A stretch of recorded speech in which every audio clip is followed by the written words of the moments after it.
Common fraud गायब કરી નાખ્યા, ગ્રીન બેલ્ટ ગાયબ કરી નાખી। હવે તો રાતે સુસુ આવે ને તો તઈ બી તારું માનજો 5 રૂપિયા આપો તો તમારે જીતી જવાય।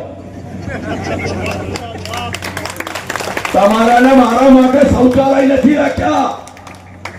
તમે કોને કહેશો મારું વડોદરા? આ ઇલેક્શન વડોદરા બચાવવાની આન બાન શાન માટેનું ઇલેક્શન છે। આ લોકોએ મોદીજીનો ફોટો બતાવી અને આપણને છેતરી લીધા છે। આપણું કશું નથી રાખ્યું। પાછા પેલા ભાઈ એવું કહે છે મને ટોપીઓના વોટની જરૂર નથી। શું કહે છે પેલા ભાઈ? તો લઘુમતી મોરચો કામ બોલ્યો ભાઈ તમે? હવે એ લોકો પાછા હિન્દુ મુસ્લિમ કરવા આવશે રેલી કાઢવાની છે ને પરશુરામ વાળી 19 તારીખે। હા એટલે પછી હિન્દુ મુસ્લિમ ભાઈ ભાઈ પછી ટોપીઓને ગાળો આપવાની। આ છે કે નહીં? કચરી અને કરણીમાં ફરક છે કે નહીં? આને જવાબ આપવાનો છે। અને આ ઇન્સાનિયત માટે જો એક વ્યક્તિએ વડોદરામાં મેસેજ આપ્યો હોય ને એ મારા ભાઈ આશીષભાઈ જોશી છે। અને હું વડોદરાની આનબાન શાન બચાવવા માટે મેં ઇલેક્શન નથી લડતો ભાઈ। મને તો ભાજપની પણ ટિકિટની ઓફર આવી હતી, કોંગ્રેસે પણ ઓફર કરી હતી, પણ આ લોકો એવું કે બાપુ ઇલેક્શન લડવું હતું ને એટલે કોંગ્રેસનો કેસ પહેર્યો।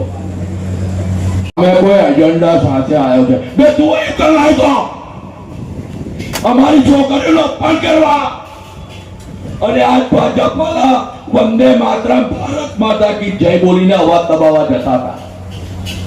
આ વડોદરાનું અપમાન નતો। ખડકે કશું બોલી ગયા કે છે અપમાન કહી ગયા।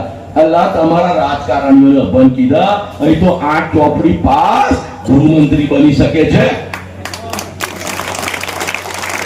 કાલે અમને બીવડાવવાના છે હે ભાઈ। અમે બી જઈશું, બહુ બીક લાગે અમને। અરે જ્યારે એમને તો અપાઈ નથી શકતા, દીકરીઓને દબાવે।